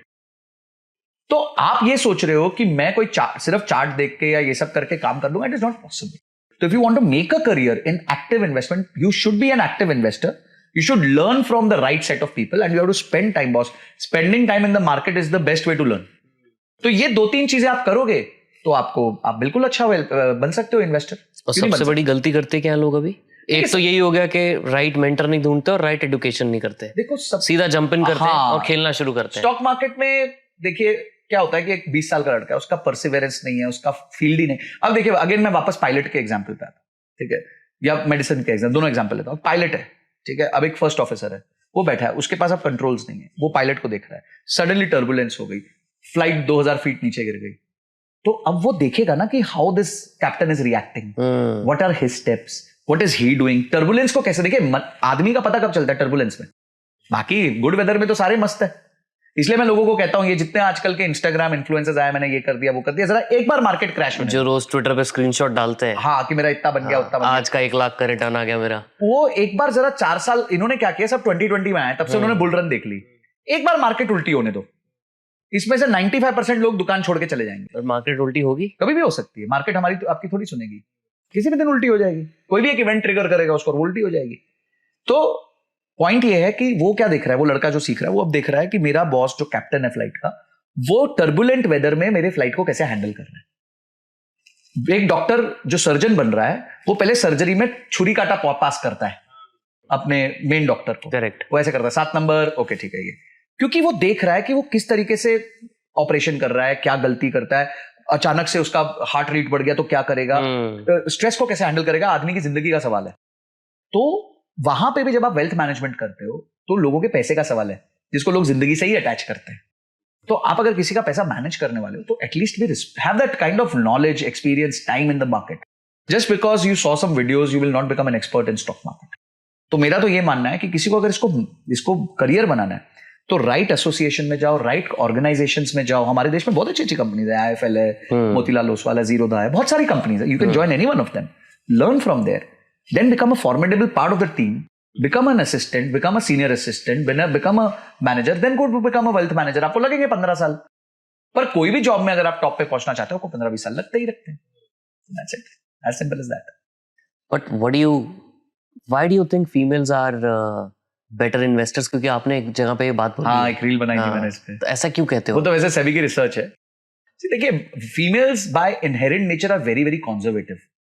तो आई थिंक स्टॉप लॉस लगाने का सबसे ज्यादा काम उन्हीं को आता है. ये मेल्स होते हैं, वो पंटरबाज होते हैं, अरे नहीं होने दे, उनका मेंटल फ्रीज हो जाता है. फीमेल्स का नहीं होता. Females making such decisions, it's inherent to them somehow. Is it risk averse है वो. तो सेबी का स्टैट है. हाँ, ये सेबी का स्टैट है इस पे. अच्छा, तो सेबी का स्टैट ये कहता है कि जो फीमेल ट्रेडर्स होती हैं वो मेल ट्रेडर्स से औसतन 30 या 40% कम लॉस करती हैं. तो ये सब मतलब आया था, अभी रिसेंटली स्टार्ट आया था. तो मुझे ऐसा लगता है, मतलब they didn't say why, मतलब, but I feel that female are a little more risk averse, and that's why sometimes as organization leaders also they take less risks. तो organization stable वो रख लेते हैं कि एक अच्छी ग्रोथ पा रहे हैं, सब कुछ कर रहे हैं. वो हैम्पर नहीं करती ग्रोथ? देखिए, डिपेंड करता है. अगर मेरे को एक याद है, मैंने मूवी देखी थी which was a documentary on Enron and it's called the smartest guys in the room. तो उसमें मैंने देखा था कि जो Enron की मैनेजमेंट थी ना, वो एक्सट्रीम रिस्क टेकर्स थे. और जो मैनेजमेंट थी ना, वो जा के वो सब करती थी, जैसे डर्ट बाइकिंग करती थी, ये सब करती थी, to instil the factor of risk taking, the adrenal rush. हाँ, कि भाई आपको रिस्क लेना है. तो उसकी ट्रेनिंग होती थी उन लोगों की. अच्छा, कि उनको वो डर्ट बाइकिंग कराते थे, बाइक से जंप कर रहे हैं, ये कर रहे हैं. मैनेजमेंट मतलब people who are working in job. And end of the day what happened, you we all know what happened to Enron. तो आई थिंक दोनों साइड ऑफ द कॉइन है. रिस्क भी लेना पड़ता है, पर इतना पागल जैसा भी नहीं. और कंजर्वेटिज्म भी चाहिए होता है, because some businesses can't take risk. जैसे इंद्रानी नूई है, पेप्सी की चेयरपर्सन है, She has driven Pepsi great, amazingly, because Pepsi is such a large mammoth कि आप उससे हाइपर ग्रोथ की अपेक्षा ही नहीं कर सकते. It's not into technology field, it's in a consumer durable business. मतलब कंज्यूमर वाला बिजनेस है, एफएमसीजी बिजनेस है. तो एफएमसीजी बिजनेस में वो वैसे ही नंबर 1 नंबर 2 पे चलते रहते हैं. डुओपोली है कोक और पेप्सी की. तो वो एक बिजनेस को सस्टेन करने के लिए she is the best kind of model, and she is a female, she handles those things very well. तो ये सेबी की रिपोर्ट कहती है कि भाई फीमेल्स तो है, थोड़ा बेटर ट्रेडर है मेल्स. और एक आपने बात की थी कि दूसरी और चीज मैं समझना चाहूंगा, आपके व्यूज मुझे लेने. नारायण मूर्ति सर ने जो बोला था, अभी हम पहले जो बात कर रहे थे ना, बहुत पहले के 70 घंटे 80 घंटे वाली बात है. हाँ, आपने एक बार बोला कि यार ये लोग काम नहीं करते. जेंजिस की जब हम 20 साल वालों की बात कर रहे थे कि पेशेंस नहीं है, एंड 10,000 घंटे लगाने वाला माइंडसेट नहीं है. अभी नारायण मूर्ति सर ने बोला था कि यार 80 घंटे काम करो ना, वरना कुछ नहीं होगा, कोई फायदा नहीं है, तुम नहीं बढ़ पाओगे आगे. What is your opinion on that? काफी लोगों ने उनके स्टेटमेंट को ना यूरोप के साथ कंपेयर किया. People need to realize Europe is very evolved. India is still struggling at a very base level. तो I think what he said was not completely wrong. 70 घंटे लोगों ने काम किया, मैंने भी किया हुआ है. मतलब 12-12 घंटे 6 दिन तो हमने बहुत आराम से काम किया हुआ है. सुबह 9 बजे गए, 10 बजे पहुंचे, रात के 9-10 बजे तक लगे हैं, कभी कभी ओवरनाइट्स भी लगे हैं. तो ऐसा नहीं है, काम हमने भी 60-70 घंटे तो किया ही होगा, ऐसा I don't deny. I feel what he is saying is right. One generation of India has to work very hard for India to become a developed country. देखिए, आप डेवलप कब होंगे? जब आप हाइपर ग्रोथ में जाएंगे. जब आप हाइपर ग्रोथ में जाएंगे तो आपको क्या चाहिए? आपको काम करने वाले लोग ही तो चाहिए. आज आई बैंकर्स की आप हालत जानते हो, वो भी 14-14 घंटे काम करते हैं. कंसल्टिंग 12-12, 14-14 घंटे काम करते हैं. So this stress is real, but if the country has to progress, people will have to take the stress. But doesn't it hampers mental health? जैसे अभी जो आप कंसल्टेंट की बात कर रहे हो, हमने पीछे देखा था शायद मैकेंजी में मैकेंजी का था लड़का, हाँ, सौरभ लड्डा. हाँ, तो वो जो ई सुसाइड किया उन्होंने. देखिए, वो तो अननेसेसरी था. मुझे ऐसा लगता है कि I know obviously there will be a lot of pressure. मैं उनकी पोजीशन में नहीं हूं, तो मेरा कमेंट करना ठीक नहीं होता. बट मुझे ये लगता है कि ऐसा नहीं था, ये मैकेंजी उनका खुद का बिजनेस था. He could have purely written a resignation letter and said, sorry sir, I cannot handle this anymore. And देखिए, मेरा खुद का स्वभाव नहीं है बहुत ज्यादा काम करना. मैंने कहा ना, मैंने बनवास निकाला, बस बनवास के बाद मैंने तय कर लिया, अब मैं नहीं करता 14 घंटे काम या 70 घंटे काम, अब मैं कम करता हूँ. तो पर मैंने को पहले करना पड़ा, क्योंकि मेरे पास ऑप्शन ही नहीं था. मैं नौकरी में था और नौकरी में उसकी जरूरत थी अगर मुझे आगे प्रोग्रेस करना था. तो अगर सौरभ को फॉर एग्जाम्पल ये लग रहा था कि he may not have been able to cope up McKinsey, he could have resigned. I don't know why he resigned of life. He could have resigned from the job. वहां से resign कर लेता. True. मुझे ना कुछ और चीज़ों पे ओपिनियन लेना है आपका, राइट? पहला मुझे बताओ, जो लोग क्रिप्टो के पीछे पागल हैं, एग्जैक्टली क्रिप्टो है क्या? और फिर मुझे आप बताओ कि फ्यूचर एंड ऑप्शंस, जो कि बहुत हम सुनते हैं कि सबसे ज़्यादा लॉस फ्यूचर एंड ऑप्शन में ही होता है लोगों का, दोनों के बारे में बताओ थोड़ा थोड़ा. Crypto, if you know about crypto, please. I know because मैंने डीफाई पे, क्योंकि मैं फाइनेंस से हूं, तो जैसे मैंने समझा ये सब चीजें, मैंने बोला पढ़ाई करनी जरूरी है भाई, नहीं तो बिना पढ़े मेरे को ही इंक्विजिटिव ने मेरी नहीं खत्म होगी. करेक्ट. देखिए, decentralised finance is something different and crypto is something different. Decentralised finance क्या होता है? देखिए, मैं आपको एक सिंपल सा उदाहरण देता हूँ कि आज लैंड रिकॉर्ड्स एक ही जगह पे पड़े, फिजिकल फॉर्म में पड़े, और अगर डिजिटल में पड़े तो एक ही कोई सर्वर में पड़े हुए. अब क्या है कि आपके ना पास्ट लिखने का अधिकार भगवान ने स्वयं भी नहीं रखा है. आप एक बार आ गए यहाँ पे, तो उसका पास्ट अब नहीं वो मतलब चेंज कर सकते. आपने अगर कोई गलत हरकत कर दी, किसी का मर्डर कर दिया, तो वो पास्ट चेंज नहीं हो सकता. वो भगवान भी नहीं करते. पर हमारे यहाँ बहुत सारे भगवान हैं, वो क्या करते हैं, लैंड रिकॉर्ड चेंज कर देंगे, कुछ म्यूटेशन एंट्रीज डाल देंगे, कुछ कर देंगे. तो ब्लॉकचेन जो है, जो कॉन्सेप्ट है, या डीफाई जो डिसेंट्रलाइज्ड फाइनेंस कॉन्सेप्ट है, वो क्या कहता है कि हम इस सबको डिसेंट्रलाइज कर देंगे. एक सेंट्रलाइज्ड ऑटोनॉमस बंदे के पास नहीं रखेंगे, क्योंकि वो उसको चीट कर सकता है, वो चौकीदार चोर हो गया. तो हम क्या करेंगे, लैंड रिकॉर्ड्स को 5000 नोट्स पे डाल देंगे. अब 5000 लोगों को इन्फ्लुएंस करना चोरी करने के लिए नामुमकिन है, तो लैंड रिकॉर्ड हमेशा सेफ रहेगा. और एक कोई भी रिकॉर्ड के लिए किया जाता है, लैंड रिकॉर्ड के लिए, हेल्थ रिकॉर्ड के लिए, any form of transactions. Exports में कितनी धांधलेबाजी होती थी, एक ही पेपर 4 बार घूम रहा है, 5 बार घूम रहा है, 6 बार घूम रहा है. अभी नीट का एग्जाम भी तो हुआ था, नीट के भी ब्लॉकचेन का बहुत अच्छा यूज केस है. बिल्कुल. तो ब्लॉकचेन का यूज केस तो गजब है. अब ब्लॉकचेन में जो ट्रांजैक्शन हो रहा है, अगर ब्लॉकचेन के माध्यम से ट्रांजैक्शन होता है, तो एक आपको कॉइन वहां चाहिए होता है, या मतलब कोई ट्रांजैक्टिंग करेंसी चाहिए होती है, जो डॉलर ये सब नहीं होती उनकी. वो आप उसके लिए आपको करेंसी अलग से चाहिए, जैसे रिवॉर्ड पॉइंट्स होते हैं, वो होता है क्रिप्टो. अब वहां से स्टार्ट हुई कहानी. अब किसी ने वो कोई नाकामोटी पकड़ा होता नहीं, कुछ तो आया 2008 में जब लीमन क्राइसिस हुआ, उन्होंने कहा कि सब कुछ सेंट्रल बैंक के पास नहीं होना चाहिए, मतलब people should have the power और ये सब, और जैसे ही कोई people should have the power की बात हो तो सडनली सब लोग मजेदार मतलब खड़े हो जाते हैं इस बात को लेके। तो बिटकॉइन का मुझे समझ नहीं आया आज तक, मतलब what has driven it, because I think it is only lack of availability. It's limited. हाँ कि 21 करोड़ या सॉरी 2 करोड़ 10 लाख की 21 million, and it is becoming harder to mint it, mine it also. हाँ मिंट या माइन जो भी कहते हैं उसको करना मुश्किल हो गया, हर बार वो हाव हो जाता है कुछ टाइम के बाद। पर जैसे इथेरियम है, इथेरियम का यूज केस थोड़ा ज्यादा है। कैसे ज्यादा है कि इथेरियम के ऊपर बहुत सारी एप्स चलती है, जिसे हम इथेरियम को लेयर 1 ब्लॉकचेन कहते हैं, और बहुत सारी लेयर 2 उस पे एप्स यूज केसेस जिसको यूज केसेस गजब है। जैसे इंडिया की एक बहुत अच्छी कंपनी है पॉलीगॉन, तो Polygon sits over Ethereum and there are lot of other companies और apps which are sitting over Polygon. तो यहां ना रियल बिजनेस केस दिख रहा है, बहुत सारी एप्स दिख रही है, बहुत सारे लोग एक दूसरे के साथ ट्रांजैक्ट कर रहे हैं। ठीक है, कोई भी सॉफ्टवेयर की वैल्यू कब आती है, जब उसको लोग यूज करते हैं। उबर की क्या वैल्यू है? उबर की वैल्यू उसके ड्राइवर और उसके कंज्यूमर से है। दोनों को पिक्चर से बात कर दो, नहीं तो वो तो सिंपल एक ऐप है। बिल्कुल, ठीक है, फ्रंट एंड ही तो है वो। हाँ, वो तो रेप्लिकेट करना क्या बड़ी बात है उसको।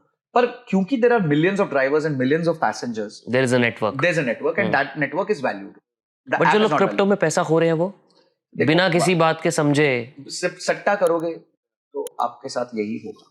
सट्टे का मतलब क्या होता है? आप कैसीनो जाते हो तो आप पैसा कभी बहुत ज्यादा जीत सकते हो, but most of the time हार के निकलोगे। तो अगर आप सट्टे के एंगल से किसी चीज को भी देखोगे, आप कभी पैसा नहीं बना पाओगे। आपने स्टॉक्स को ही देख लो, पेनी स्टॉक्स। नहीं सर, संजय सर 7 रुपए 10 रुपए का कोई स्टॉक बताओ ना। अरे यार ये क्या होता है भाई, 7 रुपए 10 रुपए का ऐसे कैसे वैल्यूएट होता है स्टॉक? भजिया खरीद रहे हैं क्या? मतलब आप क्या खरीदने जा रहे हो यार? वो धनिया मिर्ची साथ में फ्री दे देना। तो you know, I think people have lost it, they just want to become rich overnight. और ये पुअर मेंटालिटी के लोग हैं। मैं हमेशा कहता हूं कि लॉटरी की टिकट जो है ना, वो गरीब मानसिकता वाली जगहों पे बिकती है। जहां पे लोगों की मानसिकता गरीब होती है, वहां पे लॉटरी की टिकट बिकती है। It's an escape, it's a way out, easy way out because they are not ready to work on themselves, they are not ready to improve themselves. Correct. इसलिए मैंने शुरू में पहली चीज आपको ये कही थी कि 20 साल के लड़के को यहां निवेश, उसकी एक्सपेक्टेशन गलत मत सेट करना कि आपको नहीं, मतलब मैं ऐसे जनरली बोल रहा हूँ, इन्फ्लुएंसर्स को भी बोल रहा हूँ कि उसको ये मत सेट कर तू कुछ करके तेरे को लॉटरी लग जाएगी, या तू 1000 रुपए डाल ले, 2000 रुपए डाल ले, ये ट्रेडिंग ऐप आ गई है, ये आ गया है, बाइनोमो आ गया है, ये आ गया है, वो आ गया, कोई भी एप्स आ गई है, उस सब पे मत जाओ भाई, वो सब आपका नहीं काम है, that's not your full time job.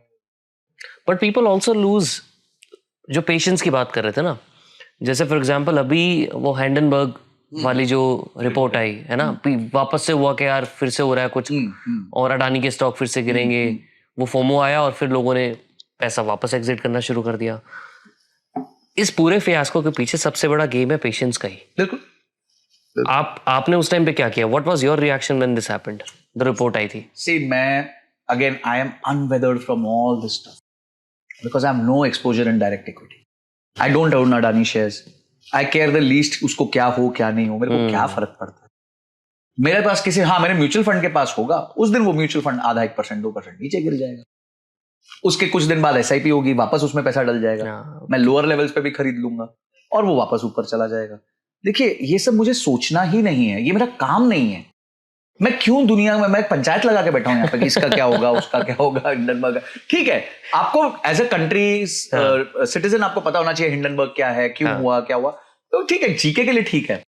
पर यार मैं क्यों उस पर डिसीजन लूं? उस पर डिसीजन लेने के लिए मैंने म्यूचुअल फंड मैनेजर्स रखे हैं ना, महंगे महंगे वाले, वो लेते हैं मुझसे फीस उस बात का। तो अगर वो भी फीस ले, मैं भी स्ट्रेस लूं, तो कोई मतलब नहीं है ना। मेरा एक ही काम होता है, महीने में इतना कमा लो कि उनको पैसे दे दो, कि उनके वो जो चल रही है SIP वो चलती रहे, बस उतना ही फोकस है, उससे ज्यादा मेरा फोकस नहीं है।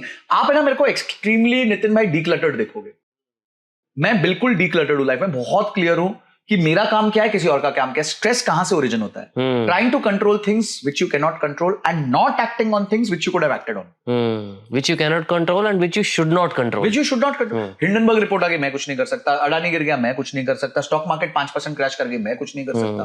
मैं क्या कर सकता हूं? SIP कर सकता हूं, तो मैं वो कर रहा हूं और वही करते जा रहा हूं, हमेशा से करते आया हूं।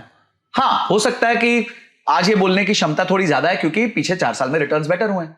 मेरे को लोगों ने बोला सर आपका IRR कितना, मतलब होगा 20-21%, तो बहुत अच्छा है। मतलब देख 7% जो ऊपर है ना 14 के, वो गिफ्ट है, वो किसी भी दिन वापस ले लिया जा सकता है। हमें तो 14 की अपेक्षा है, हम 14 वाले हैं, बहुत खुश है 14 पे, क्योंकि मुझे पता है अगले 10 साल और कंपाउंड होना है पैसा। 14 भी हो जाए वो भी बहुत बड़ी बात है मेरे लिए। आप सोचो 6 करोड़ का पोर्टफोलियो में 1 भी रुपया और ना डालूं, ठीक है, 14 पे कंपाउंडिंग का मतलब होता है हर 5 साल में डबल। 6 का 5 साल बाद कितना होगा? 12 हो गया, और 5 साल बाद कितना होगा? 24। तो मेरे पास वैसे 24 करोड़ रुपए होंगे यार 10 साल बाद, मैं क्यों दिमाग लगाऊं? अभी तो 0 SIP मान रहा हूं, तो 24 करोड़ अगर मेरे पास 50 की उम्र में होंगे तो am I in a good position or a bad position? I'm in a very good position. Obviously. So why should I worry? But you don't invest in real estate? No, I don't. I don't जो invest खुद in. का घर है वो तो है, नहीं है, वो भी नहीं. वो भी नहीं है, नहीं, rent, pure rent. रेंट पे. हाँ. Don't you feel FOMO? No, not at all. See, not having FOMO is the biggest financial skill you can develop in life. वो मैंने डेवलप करी हुई है. मेरे को कोई FOMO नहीं. देखिए लोगों को ना गलत धारणा है कि घर मेरा, घर आपका नहीं है, घर बैंक का है. आप 20 साल के लिए बैंक के घर में रहते, कागज पे नाम आपका है, कागज ही आपके पास नहीं है. बट जो अफोर्ड कर सकता है without a loan, should they buy? बिल्कुल खरीदे. मैं भी करूंगा. जिस दिन मेरी मम्मी बहुत पीछे पड़ जाती है. मम्मी जिस दिन 25 करोड़ का पोर्टफोलियो होगा ना, 5 करोड़ का घर खरीदेंगे, डाउन पेमेंट कर, उस दिन वो घर मेरा होगा. बट उस दिन 25 के टाइम पे तो 5 का, फिर भी 7 का मिल जाएगा, 8 का मिल जाएगा. अचीव किया ना फाइनेंशियल फ्रीडम, वो नहीं कर पाता. यही तो मेरे दोस्त मारे गए सारे. वो बेचारे आज भी लोन के तले दबे, क्योंकि सबने घर खरीदा जब वो 30 साल के थे. 30 साल के थे, आज 40 के हुए. तनख्वाहें बढ़ी पर खर्चे बढ़ गए. लोग तो ये ज्ञान देते हैं कि यार रियल एस्टेट भी तो अप्रिशिएट होगा. और रियल एस्टेट देखिए, आप बेच थोड़ी रहे हो. You are staying in that house, and कल को आपको खुदा ना खास्ता जरूरत पड़ गई और घर 2-3 करोड़ का है, 3 करोड़ का है, और आपको 1 करोड़ की जरूरत है, तो क्या आप बाथरूम बेचोगे या बेडरूम बेचोगे या हॉल बेचेगा नहीं. फिर आप लैप ले लोगे ना, लोन अगेंस्ट प्रॉपर्टी लोगे. फिर डेट में चले फिर वापस फर्दर डेट पे चले गए आप. फिर फर्दर एक ईएमआई चालू हो गई. अरे ये सब से तो बचना था मेरे को. ये सब पागलपन से तो बचना था कि नहीं ईएमआई नहीं होनी चाहिए, कुत्ते का पट्टा नहीं होना चाहिए गले में कि कोई जब मन करे खींच ले. फ्री चाहिए लाइफ. फ्री का मतलब क्या होता है? यही होता है. एफडी करते हो? एफडी उतनी करता हूँ जितना इमरजेंसी फंड की जरूरत होती है. कैसे कैलकुलेट करते हो? देखिए जैसे मेरे केस में मैं around about 12 months of expense 25 lakh रुपए की मेरी एफडी है. अच्छा, उसके अलावा सब एसआईपी? उसके अलावा सब कुछ एसआईपी है, थोड़ा बहुत गोल्ड बॉन्ड है, बस दैट्स इट. गोल्ड बॉन्ड कर दो. अभी बहुत स्कैम हुआ है वापस से. स्कैम तो क्या बोलूंगा, स्कैम तो वुड बी एक्सट्रीम वर्ड. हां, एक्सट्रीम वर्ड हो जाएगा. ऐसा नहीं है, ठीक है, gold is okay, perfect. But वो एक हेज प्रोफाइल हेज दे देता है मेरे को. But should you buy gold bonds और should you buy physical gold? Physical gold तो मैं नहीं खरीदता. अच्छा. Physical gold is a little difficult because you have to maintain it, you have to pay 3% GST, so on so. तो मैं फिर physical gold नहीं खरीदता. एसजीबी खरीद लोगे या फिर आप डिजिटल गोल्ड खरीद लो, बेटर होता है. तो वो वाली इन्वेस्टमेंट्स कर लो. बट फिजिकल गोल्ड तो टू मच. Too much. आपको मिल ही रहा है ना, अप्रिसिएशन तो मिल ही रहा है. आप घर में क्यों सेफ रखोगे, फिर बैंक में सेफ रखोगे, ये करोगे. See all these things were earlier when there were no other means. Yes. मेरे पेरेंट्स के टाइम ये ठीक था कि उन्होंने छोटा छोटा गोल्ड में इन्वेस्टमेंट किया. भाई हमारे वो कौन सा आता है, लक्ष्मी चिट फंड? नहीं सॉरी, वो दिवाली के टाइम जो होता है, हम धनतेरस. हाँ. Dhanteras was an SIP. हमारे हिंदू रिवाज में धनतेरस तो एसआईपी है सबसे बड़ी. सब लोग जाके 5 ग्राम 10 ग्राम 2 ग्राम जो खरीद सकते हैं वो गोल्ड खरीदते हैं. हर साल एनुअल एसआईपी है, वो सिस्टमैटिक इन्वेस्टमेंट प्लान. तो लोग सबके घर में 20 साल 30 साल भी अगर उन्होंने 2-2 ग्राम भी खरीदा तो एक 60-70 ग्राम का एक गोल्ड का रिपोजिटरी. इंडिया में तो वैसे सब सारा गोल्ड है. बिल्कुल 25,000 टन हाउस होल्ड गोल्ड है इंडिया. क्रेजी. इतना तो मेरे को लगा कंट्री के पास रिजर्व्स नहीं होंगे. बहुत कंट्रीज पे. हाँ, किसी के पास जितना हमारे घरों में पड़ा हुआ है. यस. बट मुझे लास्ट चीज आपसे पूछनी है. इनफैक्ट 2 चीजें पूछूंगा. पहला तो क्रेडिट कार्ड, जो बहुत अभी हम बात कर रहे थे डेट की, right? Credit card is another thing which people fall into very easily. और आजकल जो बीएनपीएल वाले जो फंडे चले हुए हैं, buy now pay later, that's one of the crazier things. कि फटाफट से एक डोपामिन आता है, लोग आईफोन अफोर्ड कर नहीं पाते, 15,000 की सैलरी है और बीएनपीएल पे आईफोन ले रहे हैं, राइट? क्या बोलते हो आप उन लोगों को? दादा. Straight answer, there is no mincing words. भाई देखिए, अगर आप But do you recommend people to have credit card? Yes, I do recommend people to have credit card. It sets your credit score right if you use it right. देखिए जब आप मैं आपको CIBIL का सिस्टम बताता हूँ. CIBIL is the score which defines कि आपको जिंदगी में आगे कितना लोन मिलेगा, करेक्ट, कितने में मिलेगा, कितने समय के लिए मिलेगा, वो सब सिबिल बताता है. And why is it important? I take a minute to explain. जब आप नए होते हैं ना क्रेडिट सिस्टम को, तो आपका सिबिल का स्कोर होता है -1. -1? हाँ, -1 डजंट से कि you are negative. -1 says that you are not known to the system.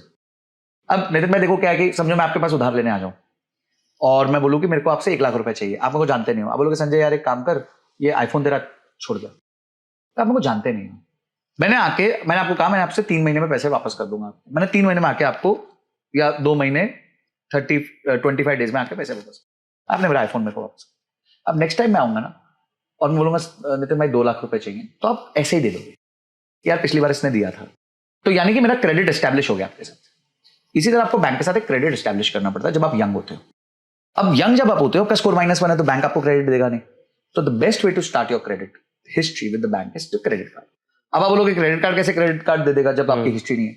उसमें बहुत सिंपल तरीका है. 10,000 की एफडी रखोगे तो 8,000 रुपए का क्रेडिट कार्ड लिमिट मिल जाएगा. तो आप 8,000 रुपए का क्रेडिट कार्ड का लिमिट लो, उसको यूज करना चालू करो. और पागलों की तरह 8,000 मत यूज करो, 2,000, 3,000, 4,000 यूज करो. कभी भी क्रेडिट कार्ड को 100% नहीं यूज करो. ओवर यूटिलाइजेशन 30 to 40% के रेंज में यूज करो. हाँ, मस्त रहो उसमें. धीरे धीरे आपका क्रेडिट स्कोर बढ़ेगा, फिर आपकी एफडी भी खत्म हो जाएगी और आपका लिमिट्स भी बढ़ जाएंगे और आप रेडी हो जाओगे. अब इसका कितना फर्क पड़ता है? अगर आपका 710 का सिबिल स्कोर है वर्सेस आपका 800 का सिबिल स्कोर है, तो इंटरेस्ट रेट आपको होम लोन में 0.5% का फर्क आता है. मिलता है एडवांटेज? हाँ, मिलता है, बिल्कुल मिलता है. आप जाके LIC हाउसिंग फाइनेंस या SBI सबकी बैंक उसमें जाके देख सकते हो. वेबसाइट तो लिखा हुआ है कि कौन से स्कोर पे कितने परसेंटेज. अच्छा. तो अब 0.5% आपको लगेगा क्या नंबर है, पर अगर आप 1 करोड़ का लोन देखो 25 साल के लिए, तो वो उसमें जो 25 साल में टोटल फर्क पड़ेगा वो करीबन 11.5 लाख का पड़ेगा. तो इतना बड़ा फर्क पड़ जाता है सिर्फ एक 90 स्कोर को ऐड करने में. तो यानी कि CIBIL score will be very important if you ever decide to take a home loan. देखिए, हम हर जन मेरे जैसा नहीं सोचेगा. सब अपनी सोसाइटल प्रेशर्स होते हैं, फैमिली प्रेशर्स होते हैं. घर खरीदना है, वाइफ ने बोल दिया, ये कर दिया, वो कर दिया. पूरा समीकरण आपके फेवर में हो कि आप जो जैसा चाहते हो वैसा बहुत रेयरली होगा. तो इस केस में आपका एक सिबिल स्कोर अच्छा होना चाहिए जिसके लिए आप क्रेडिट कार्ड यूज करें. द एक्चुअल सोड which is cutting you is BNPL. उससे दूर रहो क्योंकि वो आपको इंपल्सिव बाइंग के लिए प्रमोट कर कि यार ऐसे कर लेते हैं, अच्छा इतना ही तो है, कोई फर्क नहीं. तो इसलिए BNPL को अवॉइड करो, क्रेडिट कार्ड को यूज करो.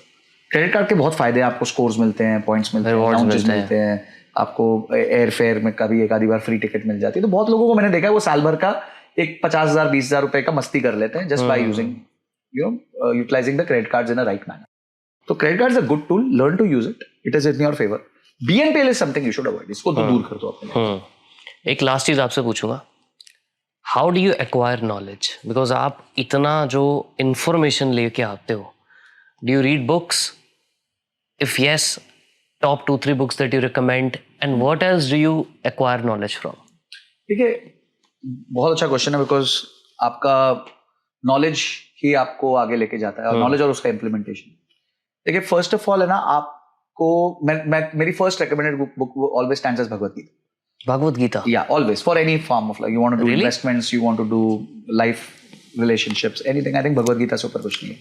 Okay. Because it gives you a very it sets a lot of calm inside you.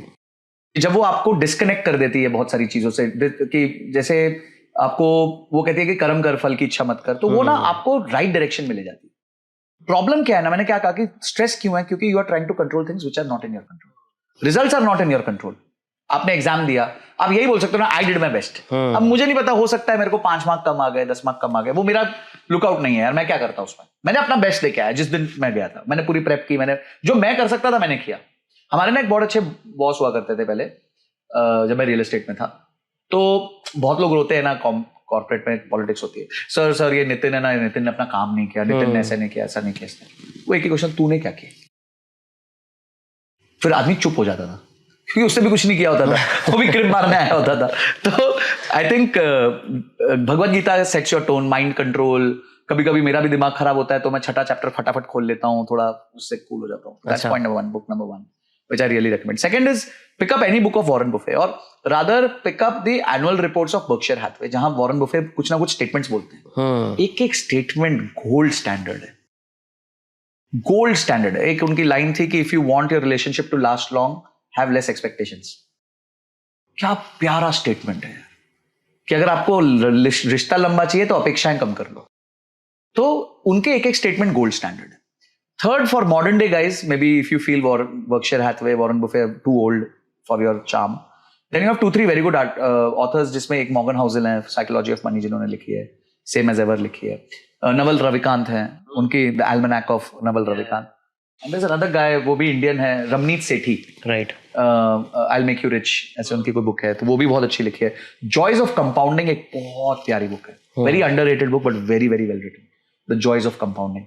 ये सारी बुक्स हैं, आप पढ़िए. और एक मैं क्योंकि ट्रेडिंग करता हूं तो मैं मतलब उसमें देखिए, trading is a game of mindset. It's not a knowledge skill game नहीं है. Stock trading, it is options trading.